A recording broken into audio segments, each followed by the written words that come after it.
Hello friends, welcome to our channel Learning Notebook.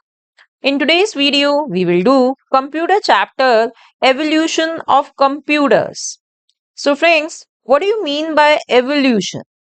देखिए evolution का मतलब होता है किसी भी चीज की ग्रेजुअल डेवलपमेंट होना, यानी कि वो धीरे धीरे gradually over the period of time कैसे डेवलप हुआ। तो आज हम यही चीज कंप्यूटर्स के बारे में पढ़ेंगे कि कंप्यूटर्स जो आज हम देखते हैं, जो हम लैपटॉप्स और पर्सनल कंप्यूटर्स की जो हम उनको देखते हैं, वो over the period of time कैसे इस स्टेज तक आए, पहले कैसे थे फिर कैसे हुए, ऐसे कर करके फ्रेंड्स कंप्यूटर्स की जनरेशंस हैं। तो वो सारी चीजें आज हम इस चैप्टर में पढ़ने वाले हैं। So let's start with it. First I have a very interesting riddle for you. I have keys but open no locks. I have space but no room. You can enter but you can't go outside. What am I? So friends, I am sure आप इस riddle का answer अपने आप कर सकते हैं, तो सोचिए और आंसर कीजिए। Now let's read the objective of this chapter, यानी कि आज इस चैप्टर में हम क्या क्या पढ़ने वाले हैं। First we will learn introduction to computers, then we will understand what is abacus, pascaline, analytical engine, and then we will learn about evolution of computers. So let's start with the first topic, introduction to computers. Computers have become an integral part of our everyday lives. Computers are very useful for calculations as well. The tools for calculation have existed for thousands of years to help people count and do math. तो friends, जैसे कि हमें पता है कि computers हमारी जिंदगी में एक बहुत ही इंपॉर्टेंट पार्ट बन चुके हैं। Without computers we can not imagine our life. हम कहीं भी जाएं हमें कंप्यूटर्स देखने को मिलते हैं, चाहे हम शॉपिंग मॉल में जाएं, चाहे हम किसी ऑफिस में चले जाएं, चाहे बैंक्स में जाएं, कहीं भी जाएं फ्रेंड्स, हर जगह हमें कंप्यूटर्स देखने को मिलते हैं, क्योंकि कंप्यूटर्स के बिना हमारा काम नहीं हो पाता अब। तो कंप्यूटर्स फ्रेंड्स हमें पता है कि कैलकुलेशंस के लिए भी बहुत काम आते हैं। बट फ्रेंड्स, ये जो कैलकुलेशन के लिए कंप्यूटर्स बने हैं, उनसे पहले भी काफी सारे टूल्स डेवलप करे गए थे, जिनकी मदद से पीपल, जो लोग थे पहले के, वो काउंट करते थे और बाकी जो मैथ्स करते थे उनके हेल्प से करते थे। तो आइए ऐसे कुछ टूल्स के बारे में जानते हैं। First we will learn about abacus. Abacus was the first calculating device. It is a simple counting tool used for basic math operations like addition and subtraction. It is one of the earliest tools invented to assist with mathematical calculations. तो friends, ये देखिए, ये है abacus. तो माना जाता है कि अबैकस ही सबसे पहला कैलकुलेटिंग डिवाइस था। तो क्या चीज, पहला कैलकुलेटिंग डिवाइस कौन सा डेवलप हुआ था? अबैकस। ये बहुत ही सिंपल सा काउंटिंग टूल है, जिसे यूज करा गया मैथ्स के बेसिक ऑपरेशंस परफॉर्म करने के लिए, जैसे कि एडिशन और सब्ट्रैक्शन के लिए। The abacus typically consists of a wooden frame with rows of beads that can be moved along rods. So friends, देखिए, ये अबैकस है जिसमें क्या है कि वुडन फ्रेम है, राइट? और यहाँ पर ये अलग अलग रोज हैं और हर रो में आपको बीड्स दिखाई दे रही हैं, है ना? और इन बीड्स को हम मूव करते हैं। Each bead represents a number and by moving the beads user can perform calculations. और ये जो फ्रेंड हर एक बीड है, ये एक नंबर रिप्रेजेंट कर रही है और इनको मूव करके कैलकुलेशंस परफॉर्म करी जाती हैं अबैकस में। The abacus was widely used in ancient times, particularly in regions such as China, Egypt and Greece. और फ्रेंड्स, जो अबैकस ये डेवलप हुआ था, ये काफी यूज करा जाता था इन कंट्रीज में, जैसे कि चाइना में, इजिप्ट में, ग्रीस में, ऐसे रीजन्स में काफी ज्यादा यूज करा जाता था। और फ्रेंड्स, पुराने जमाने की बात क्या करें, आज भी अबैकस यूज करा जाता है। आजकल तो टॉयज के फॉर्म में आता है और बहुत सारे बच्चे तो अबैकस को सीखते हैं, क्लासेस वो लेते हैं और स्पेशली अबैकस को सीखते हैं, जिससे कि उनकी जो कैलकुलेशंस हैं वो काफी फास्ट हो जाती हैं। Next calculating tool which was developed was Pascaline. The Pascaline was invented in 1642 by French mathematician Blaise Pascal. It was the first mechanical calculator. तो फ्रेंड्स, अब पैस्कलिन जो है ये भी एक कैलकुलेटिंग टूल था और ये इन्वेंट करा गया था फ्रेंच मैथमेटिशियन द्वारा। फ्रेंच यानी जो फ्रांस में रहते थे, मैथमेटिशियन थे वहां के, ब्लेज पास्कल। उन्होंने 1642 में ये पैस्कलिन को इन्वेंट करा और ये पहला मैकेनिकल कैलकुलेटर था। मैकेनिकल का मतलब होता है friends which something which is operated by a machine. तो ये मशीन की हेल्प, मशीन से ये ऑपरेट करा जा रहा था, तो इसलिए इसको पहला मैकेनिकल कैलकुलेटर कहा गया। It had several movable wheels also known as dials. Each dial was marked with numbers from 0 to 9.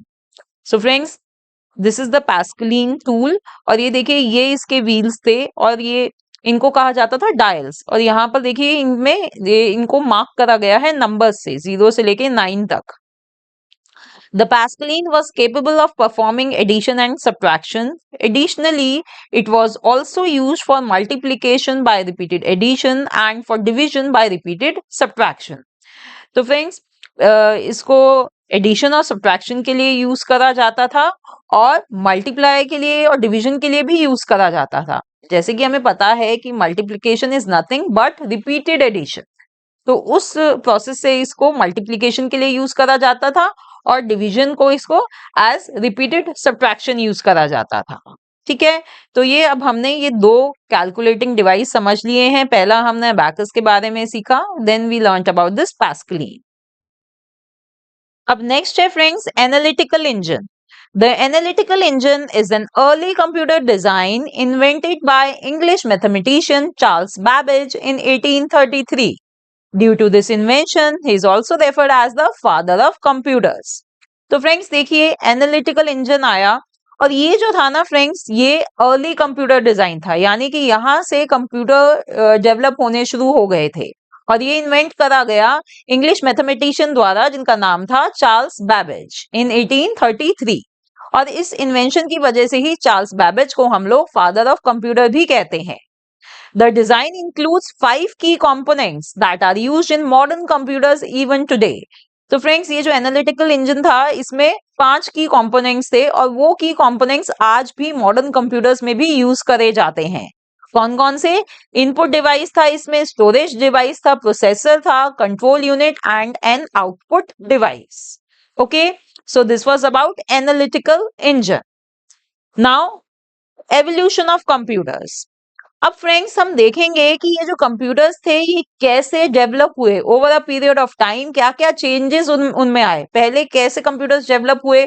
आज जो हमारे पास कंप्यूटर्स हैं फ्रेंड्स, जो लैपटॉप्स हैं, आप देखेंगे जब मैं आपको पढ़ाना शुरू करूंगी कि कितने डिफरेंट थे जब ये डेवलप होने शुरू हुए।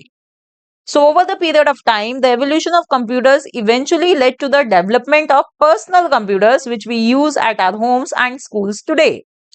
तो friends over the period of time जो कंप्यूटर्स में एवोल्यूशन आया, जो चेंजेस आए, उसकी वजह से ही जो आज हम पर्सनल कंप्यूटर्स यूज करते हैं अपने घर में, अपने स्कूल्स में, वो डेवलप हो पाए। Before moving forward, let's read this. Did you know in 1936 Conrad Zuse invented Z1, an early mechanical computer. In 1939 he made improvements in Z1 and created Z2, which was more advanced than Z1.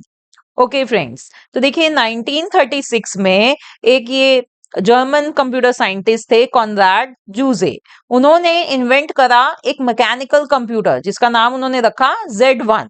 और फिर 3 साल बाद उन्होंने और improvements करी इसमें और उन्होंने क्रिएट करा Z2 जो ज्यादा एडवांस था Z1 से। The stages of development of the computer can be categorized into 5 generation of the computers. तो फ्रेंड्स अब हम आगे बढ़ेंगे, जो डेवलपमेंट हुई कंप्यूटर की उनकी डिफरेंट स्टेजेस, उन स्टेजेस को फ्रेंड्स हम 5 जनरेशंस ऑफ कंप्यूटर्स कहते हैं। So let's read them. So friends first we will learn about first generation computers.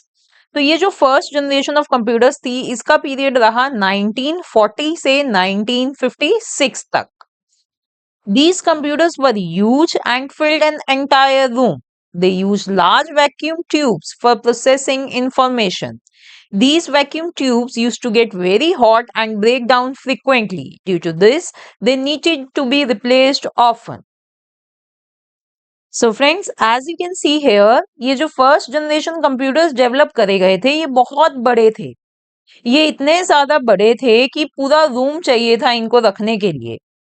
और फ्रेंड्स, इनके साथ प्रॉब्लम क्या थी कि ये यूज करा करते थे बड़ी बड़ी वैक्यूम ट्यूब्स। और ये जो वैक्यूम ट्यूब्स थी ये बहुत जल्दी गर्म हो जाती थी। इंफॉर्मेशन को प्रोसेस करने के लिए वैक्यूम ट्यूब्स की जरूरत पड़ती थी। और ये बहुत जल्दी गर्म हो जाती थी और खराब हो जाती थी, जिसकी वजह से इनको बार बार रिप्लेस करना पड़ता था। काफी स्लो थे फ्रेंड्स ये फर्स्ट जनरेशन कंप्यूटर्स, और इतना ज्यादा स्पेस घेरा करते थे कि it was very difficult to operate them. First generation computers needed a lot of electricity to work, which made them very expensive. These computers were much slower and took a long time to solve problems. तो जैसे कि हमने पढ़ा कि भाई ये बहुत ज्यादा एक्सपेंसिव प्रूव होते थे, क्योंकि इनमें बहुत ज्यादा इलेक्ट्रिसिटी कंज्यूम होती थी। और ये बहुत स्लो थे और बहुत ज्यादा टाइम कंज्यूम करा करते थे किसी भी प्रॉब्लम को सॉल्व करने के लिए, किसी भी टास्क को कंप्लीट करने के लिए। To give instructions to these computers, punch cards were used as the input device.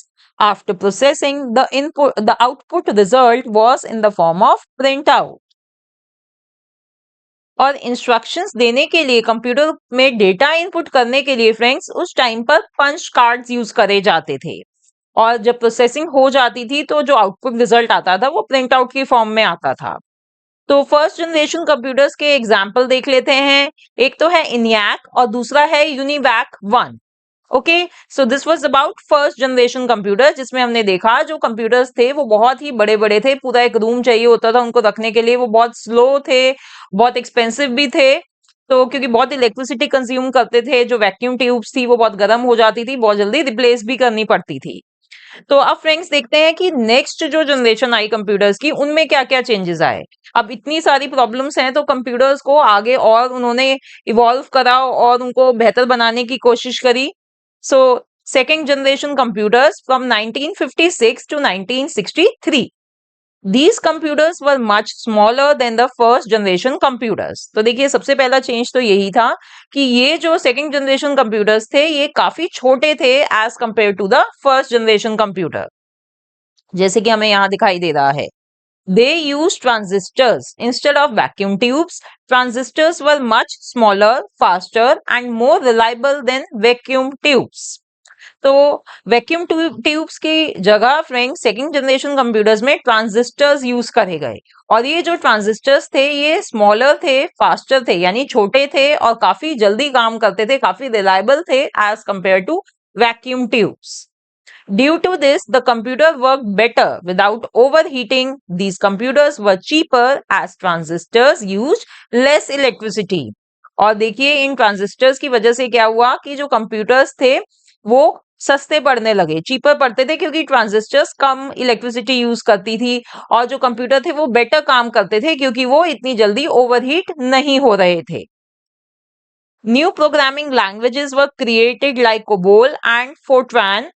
They used punch cards and magnetic tape as input devices, and output results were printed on paper।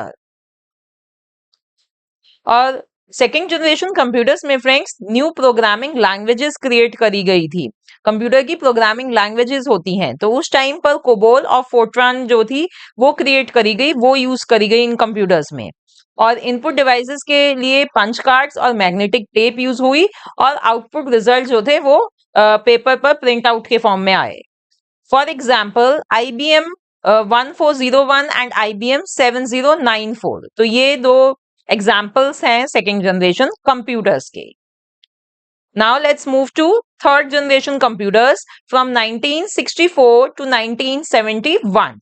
Now let's see what all other changes were made in these third generation computers।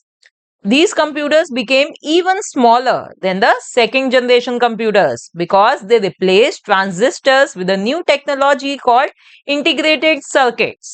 This made the computers faster, more powerful and more reliable। तो friends अब third generation computers क्या हुए, ये और भी छोटे बनाए गए। सेकेंड जनरेशन कंप्यूटर्स के कंपैरेटिवली ये थर्ड जनरेशन कंप्यूटर्स और भी छोटे बनाए गए। देखिए जैसे कि यहाँ पर हमें दिखाया जा रहा है, अगर हम फर्स्ट जनरेशन कंप्यूटर से फ्रेंड्स इसको कंपेयर करें, जहां पर एक पूरा रूम चाहिए होता था, और ये देखिए ये कितने छोटे हैं उनके कंपैरेटिवली। अब ये छोटे कैसे हुए? क्योंकि इनमें ट्रांजिस्टर्स की जगह एक नई टेक्नोलॉजी यूज करी गई, integrated circuits. Integrated circuits use करे गए जो काफी छोटे होते हैं, और इनकी वजह से कंप्यूटर फास्ट भी हो गए, स्पीड जल्दी काम करने लगे कंप्यूटर्स, वो ज्यादा पावरफुल हो गए और रिलायबल भी हो गए, क्योंकि वो जल्दी जल्दी ओवरहीट नहीं हो रहे थे, ब्रेकडाउन नहीं हो रहे थे, तो इसलिए उनकी रिलायबिलिटी बढ़ने लगी। These computers started using operating systems that managed all the tasks and programs on a computer. And here friends, I would like to tell you one more thing कि ये जो इंटीग्रेटेड सर्किट्स होते थे, इसमें बहुत सारे छोटे छोटे ट्रांजिस्टर्स लगे होते थे, माइक्रो ट्रांजिस्टर्स जिनको हम कहेंगे, वो लगे होते थे इसमें, ठीक है। और इन कंप्यूटर्स में ऑपरेटिंग सिस्टम्स जिसको हम ओएस कहते हैं वो यूज करे जाने लगे, और ओएस जो था वो कंप्यूटर के सारे टास्क और प्रोग्राम्स को अच्छे से मैनेज कर लेता था। Now what about the programming languages? Programming languages like BASIC and Pascal were used. Keyboards were the input device and printers were the output device for third generation computers. और friends इधर programming languages कौन सी use करी जा रही थी? Basic और pascal. और input device के लिए माउस भी आ गए थे उस टाइम, और कीबोर्ड भी यूज करे जाने लगे थे, और प्रिंटर्स यूज कर रहे थे फॉर आउटपुट पर्पस। फिर स्टोरेज के लिए, स्टोरेज भी इन कंप्यूटर्स में बढ़ गई थी क्योंकि magnetic tape and magnetic disk were used. Okay, and let's see the examples of third generation computers, IBM 370 and UNIVAC 1108. Now let's move to fourth generation computers, which is from 1971 till present. The key technology in fourth generation computers is the microprocessor. This innovation made computers much faster and enabled them to perform multiple tasks simultaneously. तो friends, अब in fourth generation computers में जो main technology use करी गई वो करी गई micro processor. अब ये माइक्रो प्रोसेसर क्या होते हैं? जैसे कि ऊपर हमने देखा कि जो इंटीग्रेटेड सर्किट्स हैं उनमें थाउजेंड्स ऑफ ट्रांजिस्टर्स लगे हुए हैं छोटे छोटे, इसी तरह माइक्रो प्रोसेसर में भी थाउजेंड्स ऑफ इंटीग्रेटेड सर्किट्स लगाए गए। तो उससे क्या हुआ फ्रेंड्स कि ये जो कंप्यूटर्स हैं ये और कॉम्पैक्ट हो गए, छोटे छोटे होते चले गए, और इस वजह से, इस टेक्नोलॉजी की वजह से कंप्यूटर जो थे वो बहुत फास्ट हो गए और वो बहुत सारे टास्क, मल्टीटास्किंग करने लगे। Microprocessors allowed computers to become small enough to fit on a desk, such as laptops. तो देखिए फ्रेंड्स, जैसे कि जब ये फोर्थ जनरेशन का कंप्यूटर दिखाया गया है इधर, कि जब शुरुआत हुई तो ये ऐसे डेस्कटॉप की तरह बन गए थे, कि भाई एक डेस्क पर आने लग गए थे वो, ठीक है। फिर अब जो फ्रेंड्स, अब जो हम कंप्यूटर्स यूज कर रहे हैं वो भी फोर्थ जनरेशन कंप्यूटर्स के ही हैं। अब हम क्या यूज करते हैं? अब हम लैपटॉप्स वगैरह यूज करते हैं, राइट। उसमें भी प्रोसेसर लगे होते हैं ना। और input devices for these computers include keyboards, mouse and scanners, while output devices include monitors, speakers and printers. तो वही सारी चीजें फ्रेंड्स जैसे कि हम यूज कर रहे हैं।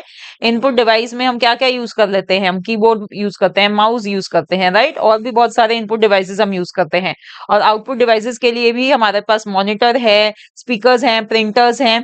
तो यही सारी चीजें फ्रेंड्स फोर्थ जनरेशन कंप्यूटर्स में आ गई। Fourth generation computers ran advanced operating systems like Windows and MS-DOS.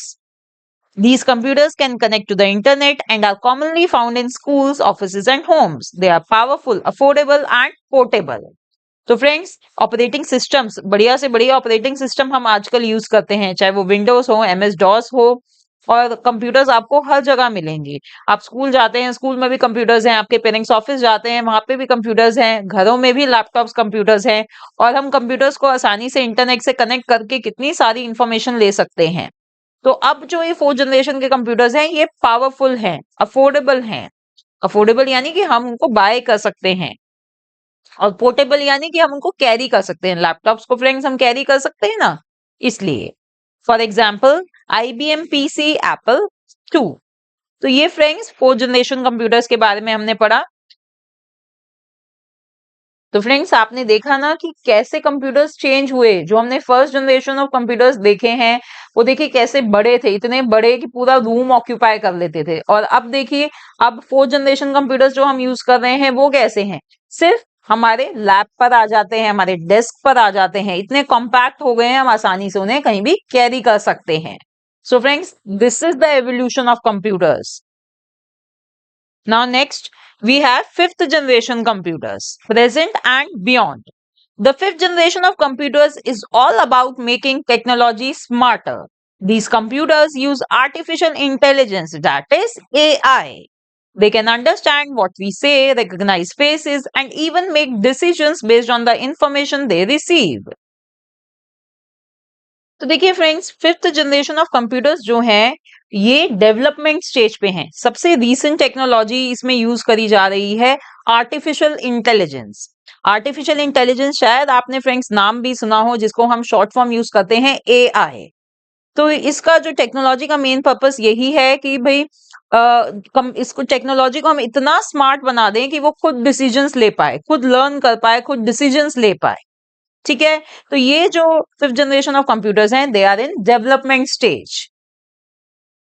For example AI powered robots and IBM's Watson। तो फ्रेंड्स, जो आर्टिफिशियल इंटेलिजेंस द्वारा पावर्ड रोबोट्स हैं वो हैं फिफ्थ जनरेशन कंप्यूटर्स में, और IBM का Watson। ये भी फ्रेंड्स ये टेक्नोलॉजी है, इसमें सारे AI पावर्ड टूल्स और टूल्स यूज करे जाते हैं, सर्विसेज प्रोवाइड करी जाती हैं। ठीक है, तो ये फ्रेंड्स हमने पढ़ ली है फाइव जनरेशन ऑफ कंप्यूटर्स। ये क्यों पढ़ी हमने? Because we wanted to understand evolution of computers, कि कंप्यूटर्स कैसे इवॉल्व हुए। Right, so this was about our chapter. इस चैप्टर को पढ़कर फ्रेंड्स आई एम श्योर आपको बहुत सारी नई नई चीजें पता चली होंगी, because this chapter was completely different from what we usually learn in computers. Right, हम कंप्यूटर के डिफरेंट सॉफ्टवेयर एप्लीकेशंस हमेशा पढ़ते हैं, बट आज हमने कंप्यूटर की हिस्ट्री के बारे में जाना। Okay, so if you enjoyed this video, do like it and do share my channel with your friends too. Thanks for watching. Bye bye.